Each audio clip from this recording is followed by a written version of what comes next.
35년을 모은 퇴직금 단 2달 만에 사라졌습니다. 당신이라면 어떻게 하시겠습니까? 35해 넘게 지켜온 일터를 떠나고 나니 진석은 이제 텅 빈 거실에 홀로 앉아 있어요. 평생 모은 퇴직금 통장이 앞에 놓여 있지만 다가올 30년 세월을 생각하니 숨이 턱 막힙니다. 창밖으로 보이는 어스름한 저녁 하늘처럼 진석의 마음도 불안으로 가득해요. 건설 현장 소장으로 일할 때는 매일이 바빴고 목표가 분명했어요. 아침에 눈 뜨면 해야 할 일들이 줄지어 기다렸고 저녁이면 성취감에 잠들 수 있었죠. 그런데 이제는 달라요.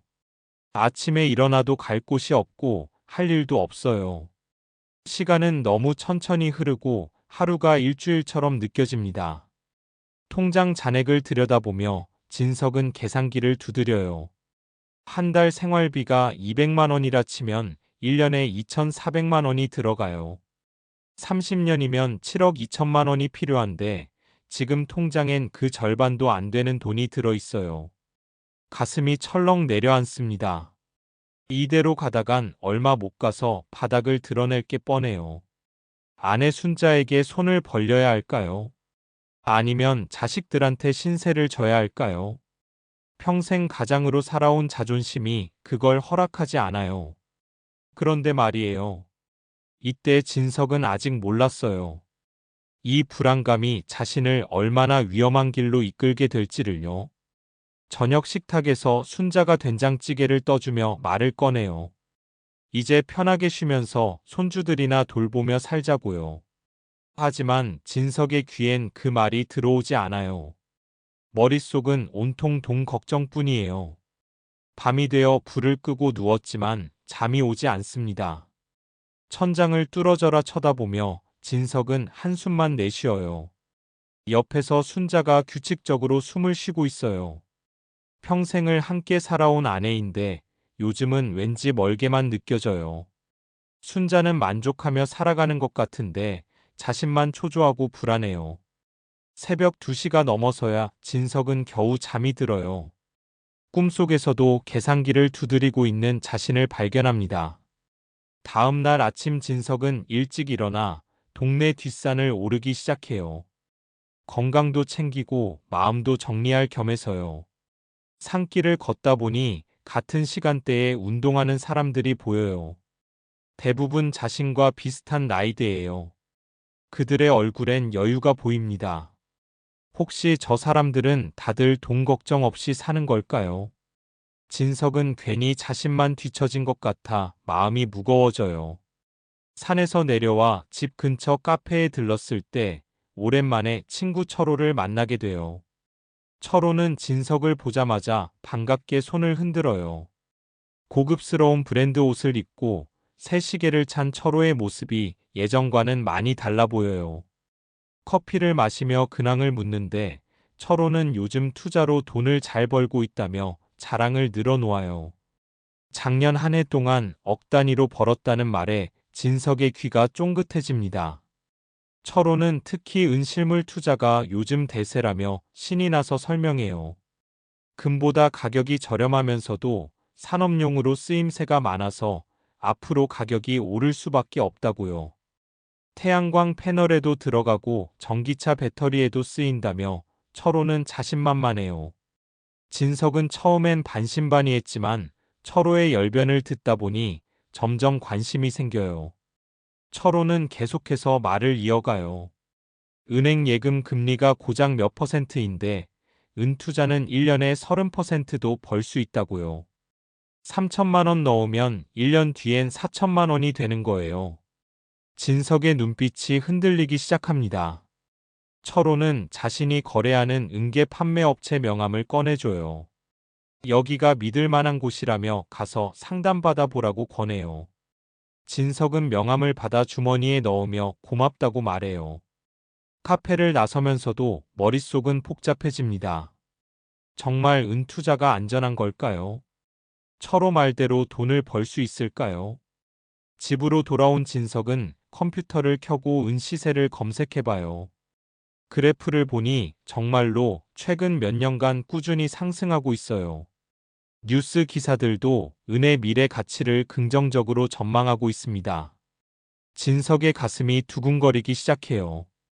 혹시 이게 내 인생을 바꿀 기회가 아닐까요? 저녁 식사 시간에 순자에게 슬쩍 은투자 이야기를 꺼내봐요. 그런데 순자의 반응은 싸늘해요.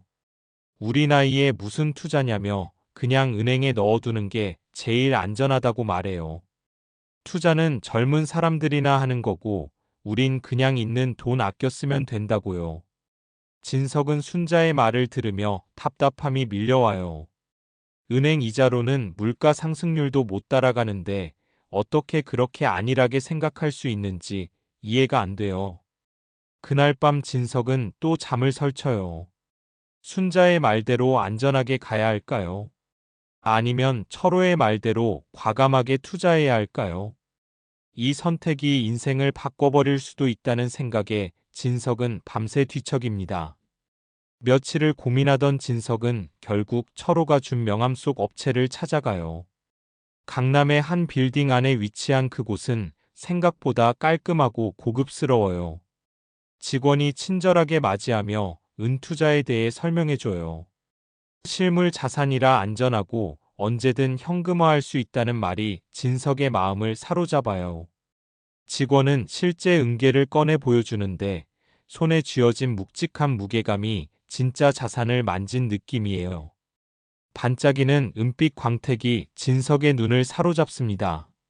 직원은 계속해서 설명해요. 요즘 같은 불안한 시기에 실물 자산만큼 확실한 게 없다고요. 주식은 휴지 조각이 될 수 있지만 은은 절대 가치가 사라지지 않는다고요. 진석은 고개를 끄덕이며 듣고 있어요. 직원의 말이 하나하나 설득력 있게 들려요. 상담을 마치고 나오는 길에 진석은 이미 마음이 기울어 있어요. 집에 돌아와서도 은계의 그 묵직한 느낌이 손에 남아있는 것 같아요. 그날 저녁 진석은 중대한 결심을 해요. 순자 몰래 퇴직금의 절반인 3억 원을 은계에 투자하기로요. 아내한테 말하면 또 반대할 게 뻔하니까 일단 혼자 결정하기로 합니다. 성공하면 그때 가서 알려줘도 늦지 않다고 스스로를 설득해요. 다음 날 아침 일찍 은행에 가서 돈을 인출해요. 통장에서 빠져나가는 거액의 숫자를 보며 순간 불안감이 스쳐 지나가지만 진석은 고개를 저어요. 이건 투자예요. 우리 가족의 미래를 위한 현명한 선택이라고 자신을 다독입니다. 다시 그 업체를 찾아가 3억 원어치의 은계를 구매해요. 직원이 안전하게 포장된 은계들을 건네주는데 생각보다 무게가 상당해요. 집으로 돌아온 진석은 아무도 없는 시간을 틈타 은계들을 방 앙금고에 넣어요. 반짝이는 은계들이 금고 안을 가득 채우는 모습을 보니 뭔가 든든한 느낌이 들어요. 이게 우리 가족의 구원줄이라고 진석은 굳게 믿어요. 순자가 외출해서 돌아오자 진석은 태연한 척 평소처럼 행동해요. 가슴속에 큰 비밀을 품고 있지만 아직은 말할 때가 아니에요. 그날 밤 진석은 처음으로 편안하게 잠들어요. 뭔가 해냈다는 성취감과 앞으로 펼쳐질 장밋빛 미래에 대한 기대감이 그를 감싸요. 하지만 이건 시작에 불과했어요. 진짜 문제는 지금부터였죠. 며칠이 지나고 진석은 매일 아침 일어나자마자 은 시세를 확인해요. 스마트폰으로 차트를 들여다보는 게 일과가 됐어요. 처음 며칠은 별다른 변화가 없어서 조금 불안했지만 일주일쯤 지나니 가격이 조금씩 오르기 시작해요. 진석의 얼굴에 미소가 번져요. 역시 철호 말이 맞았어요. 2주가 지나자 은값이 더 가파르게 상승해요. 3억 원이 3억 2천만 원이 되고 다시 3억 5천만 원이 돼요. 진석은 흥분을 감추지 못하고 혼자 방에서 환호성을 질러요. 한 달이 지나자 은값은 더욱 치솟아서 4억 원을 넘어서요. 한 달 만에 1억 원을 번 거예요. 이게 바로 투자의 맛이구나 싶어요. 진석은 자신이 투자의 귀재가 된 것 같은 착각에 빠져요. 철호에게 전화를 걸어 고맙다고 말하니 철호도 축하한다며 함께 기뻐해줘요. 그러면서 철호는 은값이 앞으로 더 오를 거라며 계속 들고 있으라고 조언해요. 진석은 기분이 좋아서 순자에게 선물을 사주기로 해요. 백화점에 가서 순자가 예전부터 탐내던 명품 가방을 사서 집에 들고 와요. 순자는 깜짝 놀라며 이게 무슨 일이냐고 물어요. 진석은 그냥 당신 고생했다고 사준 거라며 웃어요. 순자는 의아한 표정으로 물어요. 퇴직하고 나서 돈 아껴야 한다면서 왜 갑자기 이런 비싼 걸 사주냐고요. 진석은 그냥 당신한테 잘해주고 싶어서 그랬다며 얼버무려요. 순자는 여전히 의심스러운 눈빛이지만 일단은 고맙다며 가방을 받아요. 그날 저녁 순자가 새 가방을 메고 거울을 보며 기뻐하는 모습을 보니 진석은 뿌듯해요. 내가 이런 기쁨을 줄 수 있다는 게 자랑스러워요. 하지만 마음 한구석엔 묘한 죄책감도 함께 자리해요. 아내 몰래 거액을 투자했다는 사실이 가끔 양심을 찔러요. 그래도 결과가 좋으니까 괜찮다고 스스로를 위로해요. 성공하면 다 용서받을 거라고요. 다음 날 진석은 동네 친구들을 만나 소주 한 잔을 해요. 분위기가 무르익자 은근슬쩍 자신의 투자 성공담을 흘려요. 한 달 만에 1억 벌었다는 말에 친구들이 눈이 휘둥그레져요. 부러움 섞인 시선들이 진석을 향해요. 그 시선들이 진석의 자존감을 한껏 끌어올려줘요. 평생 성실하게만 살아온 자신이 이제는 돈으로도 인정받는 느낌이에요. 친구들이 자기들도 은투자 좀 가르쳐달라고 졸라요. 진석은 뿌듯한 마음으로 자신이 아는 정보들을 나눠줘요. 집으로 돌아오는 길 진석의 발걸음은 한껏 가벼워요. 세상이 자기 편인 것 같은 기분이에요. 그런데 말이에요.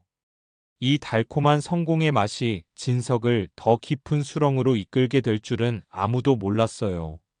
그날 밤 진석은 컴퓨터 앞에 앉아 여러 투자 사이트를 둘러봐요. 말고 다른 투자처는 없을까 하는 호기심이 생긴 거예요. 부동산은 자금이 너무 많이 들고 주식은 뭔가 복잡해 보여요. 그러다 해외 주식 섹션을 클릭하게 돼요. 화면에 온갖 생소한 회사 이름들이 나타나요. 진석은 그중 몇 개를 클릭해보며 정보를 읽어봐요. 아직은 잘 모르겠지만 왠지 여기서도 돈을 벌 수 있을 것 같은 예감이 들어요. 다음 날 아침 진석은 다시 은시세를 확인해요. 오늘도 역시 조금 더 올라 있어요. 이제 수익금이 1억 3천만 원을 넘어섰어요. 진석은 흥분된 마음을 진정시키며 생각해요.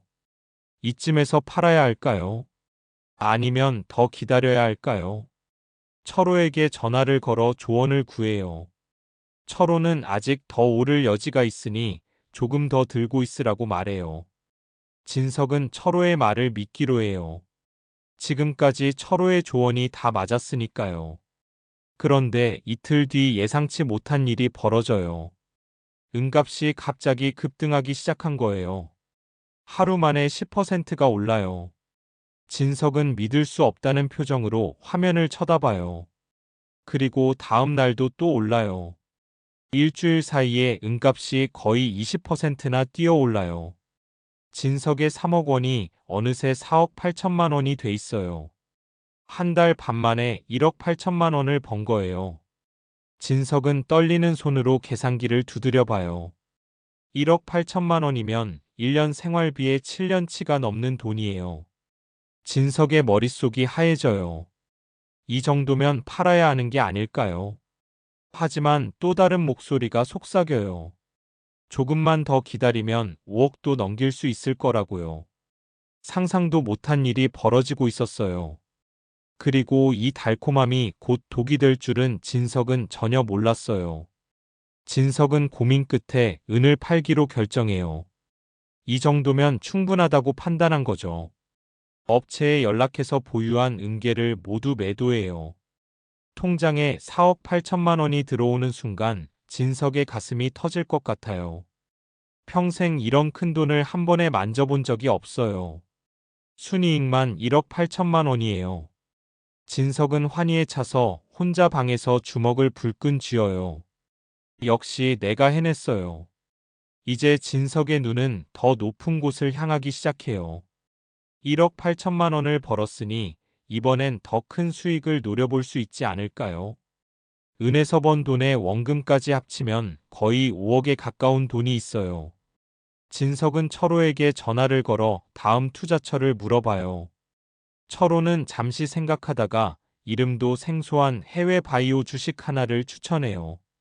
미국의 한 신생 바이오 기업인데 혁신적인 항암 치료제를 개발 중이라고 해요. 임상 결과가 곧 발표될 예정인데 성공하면 주가가 몇 배로 뛸 거라는 거예요. 철호는 자신도 이미 투자했다며 확신에 찬 목소리로 말해요. 진석은 바이오 주식이라는 게 뭔지도 잘 모르지만 철호를 믿기로 해요. 지금까지 철호의 조언이 다 맞았으니까요. 진석은 해외 주식 계좌를 개설하고 그 바이오 회사 주식을 알아봐요. 영어로 된 정보들이 잔뜩 나오는데 제대로 이해하기 힘들어요. 하지만 차트를 보니 최근 며칠간 주가가 가파르게 오르고 있어요. 뭔가 좋은 소식이 있는 게 분명해 보여요. 진석은 결심을 굳혀요. 이번에도 과감하게 가자고요. 은에서 번 돈과 남은 원금을 합쳐 4억 5천만 원을 그 주식에 전부 쏟아부어요. 계좌에서 거액이 빠져나가는 순간 순간적으로 불안감이 스쳐 지나가지만 진석은 애써 무시해요. 성공의 달콤함에 취해 있던 진석은 이미 판단력을 잃어가고 있었어요. 투자 후 처음 며칠은 주가가 계속 올라요. 4억 5천만 원이 4억 7천만 원이 되고 다시 5억 원을 넘어서요. 진석은 매일 밤 늦게까지 미국 증시를 지켜봐요. 시차 때문에 밤을 새워야 하지만 전혀 피곤하지 않아요. 오히려 짜릿한 흥분감에 잠이 안 와요. 순자가 왜 요즘 밤늦게까지 안 자냐고 물으면 그냥 잠이 안 온다며 얼버무려요. 일주일이 지나자 주가는 더욱 급등해요. 5억 원이 5억 5천만 원이 되고 곧 6억 원에 가까워져요. 진석은 믿을 수가 없어요. 한 달도 안 돼서 1억 5천만 원을 더 번 거예요. 은 투자와 합치면 이제 총 3억 3천만 원의 수익이에요. 진석은 스스로가 천재 투자자가 된 것 같은 착각에 완전히 빠져들어요. 철호에게 전화해서 감사하다고 말하니 철호도 축하한다며 자기도 큰돈 벌었다고 말해요. 두 사람은 곧 만나서 축배를 들자고 약속해요. 그날 밤 진석은 순자 몰래 명품 시계 하나를 인터넷으로 주문해요. 자신에게 주는 작은 선물이라고 생각하며요. 다음 날 아침 진석이 주가를 확인하려는데 이상한 징조가 보이기 시작해요. 주가 상승세가 주춤하더니 조금씩 떨어지기 시작하는 거예요. 진석은 당황하지만 곧 회복될 거라고 믿어요. 일시적인 조정일 뿐이라고 스스로를 달래요. 그런데 그날 오후 뉴스 속보가 터져요. 해당 바이오 기업의 임상 데이터에 문제가 있다는 보도가 나온 거예요. 일부 연구진이 데이터를 조작했다는 의혹이 제기됐어요. 진석은 화면을 보며 식은땀이 흘러요. 주가 차트가 순식간에 빨간색으로 물들기 시작해요. 10% 하락하고 20% 하락하고 서킷 브레이커가 발동돼요. 진석의 손이 떨려요. 어떻게 해야 할지 판단이 서지 않아요. 팔아야 할까요? 아니면 기다려야 할까요? 진석은 황급히 철호에게 전화를 걸어요. 그런데 이상하게도 철호의 전화가 연결되지 않아요. 몇 번을 걸어도 계속 꺼져 있다는 안내 멘트만 나와요. 진석의 불안감은 극에 달해요. 다음 날 아침 주가는 더 폭락해요. 하루 만에 40%가 증발해버려요. 6억 원에 가까웠던 자산이 3억 6천만 원으로 줄어들어요. 진석은 패닉 상태에 빠져요. 이럴 수가 없어요. 뭔가 잘못된 거예요. 진석은 컴퓨터 앞에 앉아 머리를 감싸쥐고 절규해요. 어떻게 하루 만에 이렇게 될 수 있냐고요. 그런데 이게 끝이 아니었어요. 며칠 뒤 더 충격적인 뉴스가 터져요. 해당 기업의 기술 자체가 허구였다는 게 밝혀진 거예요. CEO와 임원진이 투자자들을 속이기 위해 거짓 정보를 퍼뜨렸고 실제로는 아무런 기술력이 없었다는 거예요. 미국 증권거래위원회가 조사에 착수하고 회사는 거래 정지 처분을 받아요.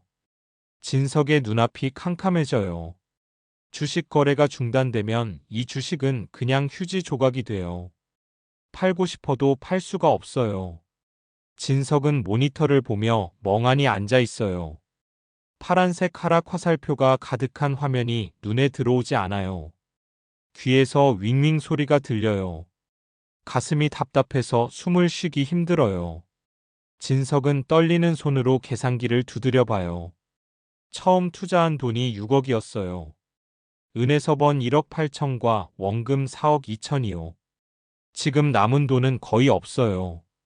거래 정지된 주식은 가치가 제로나 마찬가지니까요. 결국 평생 모은 돈의 7알이 공중으로 사라진 거예요. 4억 2천만 원이 증발해 버렸어요. 진석은 자리에서 일어나려다 휘청거려요. 다리에 힘이 풀려서 그대로 주저앉아요. 방바닥에 쓰러져 천장을 쳐다보는데 눈물이 주르륵 흘러내려요. 이게 꿈이었으면 좋겠어요. 눈을 뜨면 모든 게 원래대로 돌아가 있으면 좋겠어요. 하지만 현실은 냉정해요. 진석은 며칠 동안 방에서 나오지 않아요. 밥도 먹지 않고 누워만 있어요. 순자가 걱정스러운 목소리로 무슨 일이냐고 물어도 대답하지 않아요. 몸이 아프다며 혼자 있고 싶다고만 말해요. 순자는 병원에 가자고 하지만 진석은 고개를 저어요. 병원에서 고칠 수 있는 병이 아니에요. 진석의 영혼이 텅 비어버렸어요.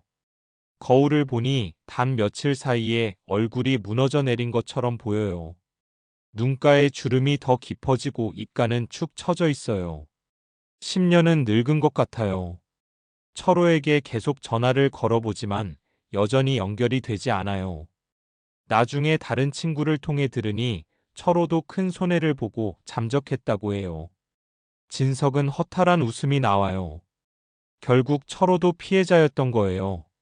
아니면 철호도 속은 건지 처음부터 알고 있었는지 알 수가 없어요. 밤이 되면 창밖으로 비가 내리기 시작해요. 진석은 낡은 거실 바닥에 웅크리고 앉아 빗소리를 들어요. 차가운 빗방울이 유리창을 두드리는 소리가 진석의 마음을 더 우울하게 만들어요. 평생을 성실하게 일해왔는데 결국 이런 결과를 맞이하다니요. 퇴직금은 땀과 눈물로 일궈낸 소중한 돈이었어요. 35년간 새벽같이 일어나 현장을 누비며 모은 돈이었어요. 그 돈이 단 2달 만에 허공으로 사라져버렸어요. 진석은 자신이 너무나 어리석었다는 걸 깨달아요. 욕심에 눈이 멀어 판단력을 잃었어요. 순자의 말을 들었어야 했어요. 그냥 은행에 넣어두고 조금씩 쓰면서 살았어야 했어요. 하지만 이제 와서 후회해봤자 소용없어요. 이미 엎질러진 물이에요. 진석은 고개를 떨구고 한없이 울어요. 목이 메고 가슴이 찢어지는 것 같아요. 아무것도 모르는 순자의 웃음소리가 부엌에서 들려와요. TV를 보며 웃고 있는 모양이에요. 그 소리가 진석의 귀에 송곳처럼 박혀요. 어떻게 아내한테 이 사실을 말할 수 있을까요? 순자가 얼마나 실망할까요? 평생을 함께 산 남편이 이렇게 무책임한 짓을 했다는 걸 알면 어떤 반응을 보일까요? 진석은 차라리 눈을 감고 싶어요. 이 모든 게 끝났으면 좋겠어요. 하지만 그럴 용기조차 나지 않아요. 진석은 그저 바닥에 웅크린 채 밤을 지새워요. 다음 날 아침 순자가 방문을 열고 들어와요. 진석이 바닥에 쓰러져 있는 걸 보고 깜짝 놀라 달려와요. 남편의 이마를 만져보니 열이 펄펄 끓어요. 순자는 황급히 약을 먹이고 이불을 덮어줘요. 진석은 며칠을 알아 누워요. 열이 내리지 않고 식은땀이 계속 흘러요. 순자는 밤낮으로 남편을 간호하며 걱정스러운 표정을 감추지 못해요. 사흘째 되는 날 밤 진석의 열이 조금 떨어져요. 순자가 죽을 쑤어와서 먹여주는데 진석은 눈물을 흘리며 모든 사실을 털어놓기 시작해요. 아내 몰래 퇴직금을 투자했다가 거의 다 날렸다는 이야기를요. 처음엔 은투자로 돈을 벌었지만 욕심을 부려 해외 주식에 손댔다가 사기를 당했다고요. 이제 남은 돈이 거의 없다고요. 진석은 말하는 내내 고개를 들지 못해요. 순자의 반응이 두려워요. 순자는 한동안 말없이 남편의 이야기를 듣고 있어요. 진석이 다 말하고 나서 고개를 숙인 채 기다리는데 순자가 조용히 남편의 손을 잡아요. 진석은 깜짝 놀라 고개를 들어 아내를 봐요. 순자의 눈에도 눈물이 맺혀 있어요. 하지만 예상과 달리 화를 내거나 원망하지 않아요. 그저 마른 손등을 가만히 쓸어주며 말해요. 돈은 다시 벌면 된다고요. 제발 몸이라도 챙기라고요. 건강을 잃으면 그게 진짜 끝이라고요. 순자의 따뜻한 말에 진석의 가슴속 응어리가 조금씩 녹아내려요. 그동안 얼마나 무거운 짐을 혼자 지고 있었는지 깨닫게 돼요. 진석은 아내의 손을 꼭 잡고 미안하다고 계속 말해요. 순자는 고개를 저으며 이제 그만 자책하라고 말해요. 이미 일어난 일은 어쩔 수 없으니 앞으로 어떻게 할지 함께 생각해 보자고요. 그날 밤 두 사람은 오랜만에 마주 앉아 이야기를 나눠요. 남은 돈이 얼마인지 정확히 계산해보고 앞으로의 생활비를 어떻게 충당할지 의논해요. 순자는 자신도 파트타임 일자리를 알아보겠다고 말해요. 진석은 고개를 저으며 아내가 일할 나이는 지났다고 말하지만 순자는 괜찮다며 웃어요. 둘이서 힘을 합치면 충분히 이겨낼 수 있다고요. 진석은 아내의 손을 꼭 잡으며 다짐해요. 다시는 이런 어리석은 짓을 하지 않겠다고요.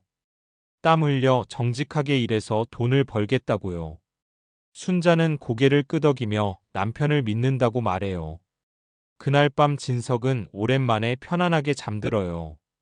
비록 돈은 잃었지만 더 소중한 걸 얻은 것 같아요. 며칠 후 진석은 침대에서 일어나 낡은 소장 시절의 작업복을 꺼내 입어요. 오랜만에 꺼낸 옷은 먼지가 쌓여 있지만 다림질을 하니 깨끗해져요. 진석은 거울 앞에 서서 작업복 차림에 자신을 봐요. 예전 모습은 아니지만 그래도 여전히 일할 수 있는 몸이에요. 순자가 아침 식사를 준비하며 오늘 어디 가냐고 물어요. 진석은 아파트 경비 면접을 보러 간다고 대답해요. 순자는 걱정스러운 표정으로 몸은 괜찮냐고 묻지만 진석은 괜찮다며 웃어요. 이제 다시 시작할 때라고요. 아파트 관리사무소에 도착한 진석은 면접을 봐요. 경력이 있고 성실해 보인다며 합격 통보를 받아요. 다음 주부터 출근하면 된대요. 월급은 많지 않지만 꾸준히 벌면 생활하는데 큰 무리는 없을 것 같아요. 진석은 집으로 돌아오는 길에 슈퍼에 들러 순자가 좋아하는 과일을 사요. 비싼 명품 가방은 못 사주지만 이런 작은 선물이라도 하고 싶어요. 집에 돌아와 순자에게 합격 소식을 전하니 순자가 환하게 웃으며 축하해줘요. 저녁 식사 때 두 사람은 오랜만에 편안한 대화를 나눠요. 앞으로의 계획도 함께 세워봐요. 남은 돈은 안전하게 적금에 넣어두기로 해요. 더 이상 투자 같은 건 생각하지 않기로요. 진석은 욕심의 무서움을 뼈저리게 깨달았어요. 빠르게 돈을 벌려는 조급함이 결국 모든 걸 잃게 만들었다는 걸 알았어요. 이제는 천천히 가더라도 정직하게 가기로 마음먹었어요. 밤이 되어 진석은 방에 놓인 빈 금고를 바라봐요. 예전엔 은괴로 가득 찼던 그 금고가 이젠 텅 비어 있어요. 하지만 이상하게도 마음은 더 가벼워요. 화려한 은괴는 없지만 가족의 평화가 가득해요. 진석은 금고 문을 닫고 서랍 깊숙이 밀어 넣어요. 이제 더 이상 필요 없는 물건이에요. 다음 주 월요일 새벽 진석은 경비복을 입고 처음으로 출근해요. 차가운 새벽 공기를 가르며 아파트 단지를 향해 걸어가는데 묘하게 개운한 기분이 들어요. 오랜만에 제대로 된 일을 하러 가는 거예요. 경비실에 도착해서 선배 경비원에게 인사를 하고 업무를 배워요. 단지 내를 순찰하고 쓰레기 분리수거를 돕고 주민들의 민원을 처리하는 일이에요. 화려하진 않지만 정직한 노동이에요. 진석은 성실하게 일해요. 주민들에게 밝게 인사하고 굳은 일도 마다하지 않아요. 며칠이 지나자 주민들도 진석을 알아보고 친근하게 대해줘요. 아침에 출근하는 직장인들이 고맙다고 인사하고 아이들이 할아버지라고 불러요. 진석은 이런 작은 교류들이 뜻밖의 기쁘게 느껴져요. 화려한 투자 수익은 없지만 사람들의 인정과 감사가 있어요. 이게 진짜 보람이구나 싶어요. 퇴근길에 진석은 슈퍼에 들러 붕어빵을 사요. 순자가 좋아하는 간식이에요. 따뜻한 붕어빵 봉지를 들고 집으로 돌아가는 길이 행복해요. 집에 도착하니 순자가 저녁 준비를 하고 있어요. 진석이 붕어빵을 내밀자 순자가 환하게 웃으며 받아요. 두 사람은 소파에 나란히 앉아 붕어빵을 나눠 먹어요. 창밖으로 노을이 치고 있어요. 진석은 문득 깨달아요. 진정한 행복은 큰돈에 있는 게 아니라 이런 평범한 순간에 있다는 걸요. 순자와 함께 붕어빵을 먹으며 하루를 마무리하는 이 순간이 얼마나 소중한지를요. 며칠 후 휴일에 진석과 순자는 함께 동네 공원을 산책해요. 단풍이 물들기 시작한 나무들 사이를 걸으며 두 사람은 손을 잡아요. 예전엔 바빠서 이런 여유를 즐길 시간이 없었어요. 하지만 이제는 천천히 걸으며 주변을 돌아볼 수 있어요. 공원 벤치에 앉아 쉬는데 순자가 말해요. 요즘 당신이 더 편안해 보인다고요. 예전엔 항상 뭔가에 쫓기는 것 같았는데 이젠 여유가 생긴 것 같다고요. 진석은 고개를 끄덕여요. 맞아요. 이제야 진정한 평안을 찾은 것 같아요. 돈에 대한 욕심을 내려놓으니 마음이 한결 가벼워졌어요. 비로소 진석은 진정한 노후의 평안을 얻었어요. 화려한 은괴도 없고 큰 돈도 없지만 가족의 사랑과 평화가 가득해요. 저녁 무렵 두 사람은 공원을 한 바퀴 더 돌고 집으로 돌아가요. 노을 지는 하늘을 배경으로 나란히 걸어가는 두 사람의 뒷모습이 평화로워 보여요. 진석은 생각해요. 인생이란 결국 이런 거구나 싶어요. 화려한 성공보다 중요한 건 사랑하는 사람과 함께하는 평범한 일상이에요. 집에 도착해서 순자가 저녁 식사를 준비하는 동안 진석은 거실에 앉아 창밖을 바라봐요. 어두워지는 하늘을 보며 진석은 조용히 미소 짓어요. 비록 돌아온 길이었지만 그 과정에서 더 소중한 걸 배웠어요. 욕심을 버리고 현실을 받아들이는 법을요. 그리고 진정한 행복이 어디에 있는지를요. 저녁 식사 후 두 사람은 TV를 보며 편안한 시간을 보내요. 드라마를 보다가 웃기도 하고 함께 차를 마시기도 해요. 이런 소소한 일상이 이제는 너무나 소중하게 느껴져요. 밤이 되어 잠자리에 들 때 진석은 순자에게 말해요. 당신과 함께여서 참 다행이라고요. 순자는 웃으며 자신도 그렇다고 대답해요. 두 사람은 서로의 손을 꼭 잡고 잠들어요. 다음 날 아침 진석은 다시 새벽같이 일어나 출근 준비를 해요. 경비복을 입고 거울을 보는데 이제는 어색하지 않아요. 이게 바로 나의 모습이에요. 화려하진 않지만 정직하고 성실한 사람이요. 단지에 도착해서 하루 일과를 시작해요. 아침 일찍 운동 나온 주민들에게 밝게 인사하고 단지를 깨끗이 정리해요. 일하는 내내 진석의 얼굴엔 편안한 미소가 머물러요. 이제는 후회도 없고 조급함도 없어요. 그저 오늘 하루를 성실히 살아가는 것만으로 충분해요. 점심시간에 동료 경비원들과 함께 도시락을 먹으며 이야기를 나눠요. 서로의 일상을 공유하고 웃음을 나누는 시간이 즐거워요. 진석은 이런 소박한 행복이 얼마나 귀한지 새삼 깨닫게 돼요. 오후에 순찰을 돌다가 놀이터에서 노는 아이들을 봐요. 천진난만하게 웃으며 뛰어노는 모습이 보기 좋아요. 진석도 저렇게 순수한 마음으로 살아가야겠다고 다짐해요. 복잡한 욕심 없이 단순하게 살아가는 거예요. 퇴근 시간이 되어 집으로 돌아가는 길에 진석은 다시 붕어빵을 사요. 이제 이게 일상이 됐어요. 순자가 좋아하는 간식을 사들고 집에 가는 게 하루의 마무리예요. 집 앞에 도착하니 순자가 창가에서 기다리고 있어요. 남편이 오는 걸 보고 환하게 손을 흔들어요. 진석도 손을 흔들며 계단을 올라가요. 문을 열고 들어서니 따뜻한 집 안 공기가 반겨요. 순자가 오늘 하루 어땠냐고 물으며 붕어빵을 받아요. 진석은 괜찮았다며 웃어요. 이제 모든 게 괜찮아요. 저녁 식탁에 마주 앉아 밥을 먹으며 진석은 생각해요. 이게 바로 내가 찾던 황혼의 평화구나 싶어요. 화려한 은빛 파도에 휩쓸려가는 대신 잔잔한 일상의 물결 위에 평온이 떠 있는 거예요. 밤이 되어 두 사람은 다시 공원을 산책해요. 별이 떠오른 하늘 아래 나란히 걸으며 손을 잡아요. 진석은 하늘을 올려다보며 조용히 감사해요. 이 평범한 행복을 지켜낼 수 있게 된 것에 대해서요.